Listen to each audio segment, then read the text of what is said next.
First, China provided rare earth elements very cheaply to everybody in the world by their cheap labor, lack of enforceable environmental regulation, and their appreciated currency. Essentially consolidate, control the rare earth market. And then they said, well, now all of you are coming to our door to buy our rare earths. We don't want to sell the raw material anymore. Our manufacturers can buy it cheaper than your manufacturers.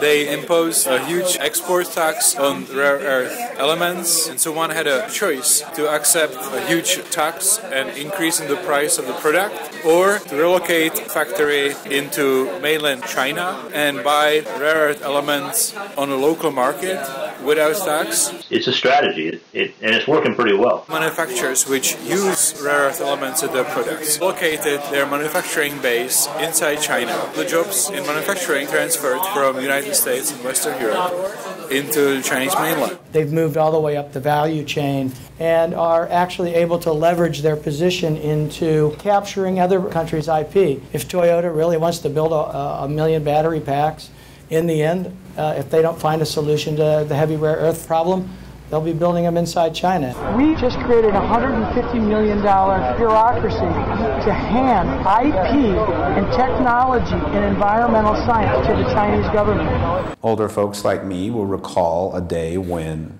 earphones didn't look like that. The whole trick has been the invention of a little magnet based on neodymium iron boron magnets. Extremely powerful magnets, and they use a rare earth mineral called neodymium. So naturally, global demand for neodymium has gone.